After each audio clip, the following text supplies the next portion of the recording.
10 अप्रैल के रोज यानी जुमे की नमाज के बाद मक्का मस्जिद के बाहर कुछ नामालूम नौजवानों ने नारे लगाए और हालात खराब करने की कोशिश की थी, लेकिन पुलिस ने हालात को काबू में करते हुए नौजवानों को मुस्तैल कर दिया था, जिस पर नामालूम नौजवानों ने हरिबोली, वाल्टा चौराहा, मोगलपुरे में संगबारी की थी। पुलिस की बरवक्त कार्रवाई ने हालात को काबू में कर लिया था। जुमे के रोज यानी 10 अप्रैल के दिन मक्का मस्जिद और चार मीनार के अतराफ व कनाफ पुलिस ने मुसल्लियों की वीडियोग्राफी भी की थी। मुखबिरों की एक टोली भी सरगर्म दिखाई दे रही थी। संगबारी के बाद पुलिस ने 11 मुकदमा दर्ज किए थे, जिसके बाद पुलिस का वही पुराना रवैया, रातों में कमसीन और नौजवानों की अंधाधुंध गिरफ्तारियां अमल में आई। पुलिस की गिरफ्तारी में कमसीन बच्चे शामिल थे। साउथ जोन के डीसीपी ने इन कमसीन बच्चों की काउंसलिंग करते हुए रिहा कर दिया। बच्चों के वालिदीन को बुलाकर पुलिस ने सख्त इंतबाह दिया कि अगर फिर से ऐसी हरकत को दोहराया जाएगा तो पुलिस इनके खिलाफ सख्त कार्रवाई करेगी। मीडिया से बातचीत करते हुए साउथ जोन के deputy commissioner of police V Satyanarayana ने बताया उनके हमरा additional deputy commissioner of police, commissioner task force and Kothi Reddy, additional deputy commissioner of police Baburao भी मौजूद थे। टाइम फ्राइडे प्रेयर्स में कुछ स्टोन पेल्टिंग हुआ था। थोड़ा कुछ लोग आदमी प्रोटेस्ट करने के लिए आके ये मक्का मस्जिद का प्रेयर्स का बाद रिट्रीट होने टाइम में थोड़ा स्टोन पेल्टिंग कर दिया। 11 एफआईआर्स लगाया। ये 11 एफआईआर्स में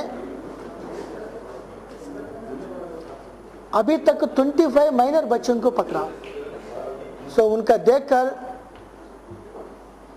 ये 13 साल 14 साल का आदमी मालूम हो गया। वो हालत देखकर कुछ लोग ऐसा फेंक रहा है पत्थर, वो देखकर ये भी फेंक दिया।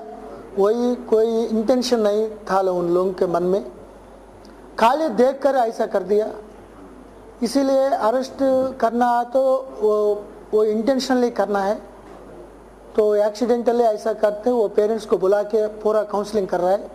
इतना बड़ा बड़ा नॉन बेलेबल सेक्शन पे disturbing of the public servants while discharging their duties, ये बड़ा नॉन बेलेबल सेक्शन है, उन लोगों को मालूम होना चाहिए। इसीलिए लास्ट हफ्ते से अभी तक ये पेरेंट्स को बुलाकर उनको काउंसलिंग कर रहा है। इसी तरफ एरियाज का मामला में ये लास्ट फ्राइडे का मामला नहीं है, हर एक टाइम में कुछ बाहर गड़बड़ हो जाए तो यहाँ स्टोन पेल्टिंग हो रहा था।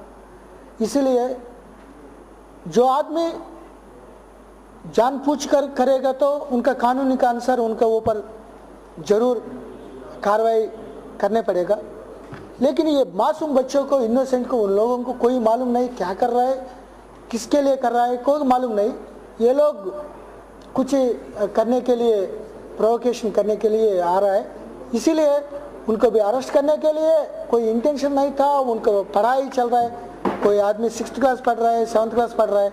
इनके ये लोग का इतना नॉन बेलेबल सेक्शन में अरेस्ट करने के लिए हम लोग की थोड़ा तकलीफ हो रहा है। इसीलिए उनके पेरेंट्स का आके पूरा काउंसलिंग कर दिया। अमन नगर, सुल्तान शाही, ये मोगलपुरा एरिया में इसी तरफ स्टोन पेल्टिंग में नहीं करना। अगर कुछ टेम्पोरल रीजन में ऐसा करेगा तो वो मर जाता है, मर्डर केस डालना है जरूर।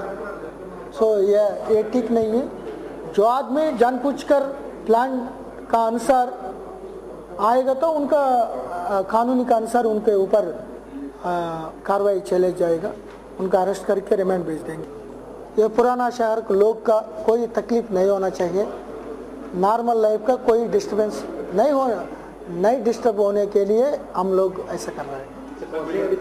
के काउंसलिंग कर दिया। सो अभी तक 18 लोगों को सीसी फुटेजेस, सीसी कैमरा को पहचान के उनको पकड़ दिया। सो उनका बड़ा बड़ा सेक्शंस है, वो बेल नहीं आएगा, जुनेल में ऐसा बन जाएगा। खाली एक हॉस्पिटल जाके एक पत्थर मार दिया। उनका सिस्टर बहनों का थोड़ा दवाई लेने के टाइम में वो देखकर ऐसा मार दिया। इसका अरेस्ट करना हमको बहुत तकलीफ हो रहा है। सो इसीलिए उनके पेरेंट्स का काउंसलिंग करना हमारा रिस्पॉन्सिबिलिटी है। हम काउंसलिंग कर दिया और एक बार ऐसा करेगा तो कार्रवाई और कानून का अनुसार करना पड़ेगा।